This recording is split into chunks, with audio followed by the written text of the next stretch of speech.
Hello दोस्त, कैसे हो आप लोग। तो आज हम निफ्टी के साथ साथ स्टॉक की भी बातें करने वाले हैं कि कैसे हमें पता चलता है कि टॉप से बिकवाली हो रही है या ख़रीदारी हो रही है, कैसे पता चलता है। इसके लिए हम क्या करते हैं, सबसे पहले देखो, जब मार्केट में ये रेड कैंडल बना था, ये वही कैंडल है, ठीक है, जिस दिन मैंने आपको बताया था कि मार्केट में लगता है कुछ करेक्शन आने वाली है, ठीक है। और 2-3 कैंडल ऐसा बना जिसमें थोड़ी करेक्शन आई, लेकिन उसके बाद से जब ये वाली कैंडल बनी और ये वाली कैंडल बनी तो मैंने बोला कि मार्केट दोबारा बुल मूवमेंट में चल पड़ा है, ठीक है। अभी देखो, अभी मार्केट यहाँ पे खड़ा है।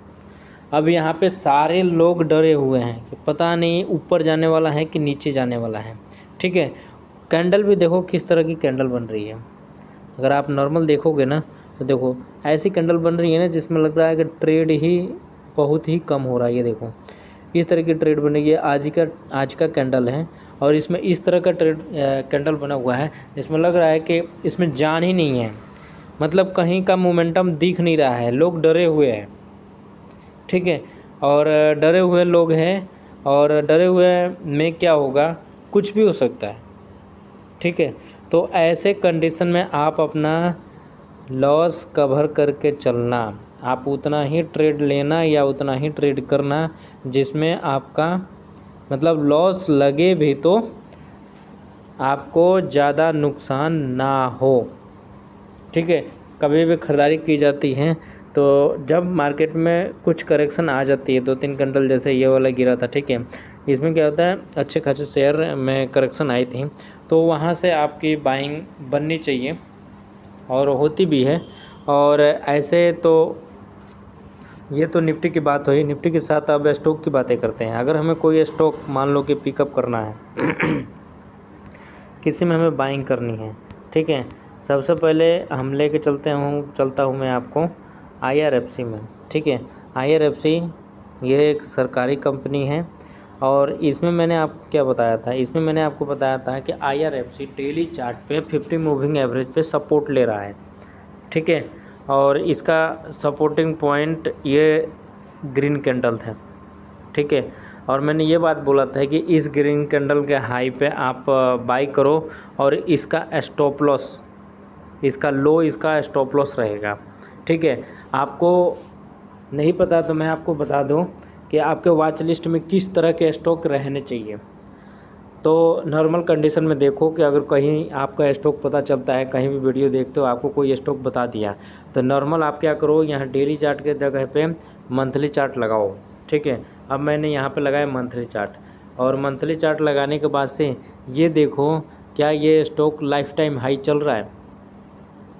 जी हाँ, ये स्टॉक लाइफ टाइम हाई चल रहा है, ठीक है। लाइफ टाइम हाई चल रहा है या लाइफ टाइम हाई के करीब खड़ा है, ठीक है, ये रहा स्टॉक, ठीक है।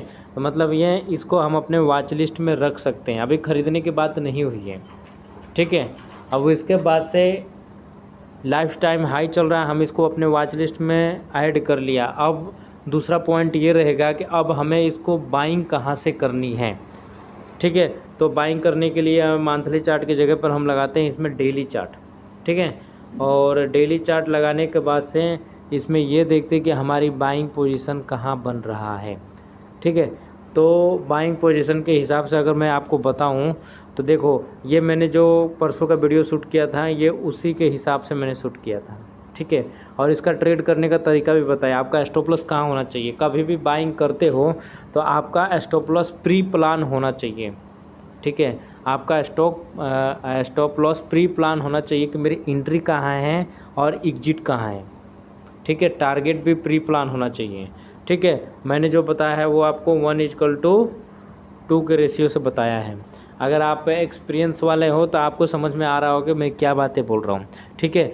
मतलब अगर आपका 10 रुपये नीचे आपका लॉस है ना तो आप 20 रुपया ऊपर आप टारगेट रखोगे, ठीक है। तो इसलिए मैंने बोला था ये जो ग्रीन कैंडल 50 मूविंग एवरेज पे सपोर्ट ले रहा है, ये वाला ग्रीन कैंडल, इस ग्रीन कैंडल का सबसे लो आपका स्टॉप लॉस रहा और हाई आपका एंट्री पॉइंट रहा, ठीक है। और बहुत लोग आज अंदर घुसे भी होंगे इसके अंदर, ठीक है। और जब इसमें मोमेंटम आएगी तो आराम से आप इस कहीं आसपास निकल जाओ, आपका टारगेट अचीव हो जाएगा। जबकि ये इसके ऊपर जाके और इस तरह के ट्रेड में स्विंग ट्रेड इसको बोलते हैं, और लाइफ टाइम हाई में स्विंग ट्रेड में ऐसे कमाई जाती है, ठीक है।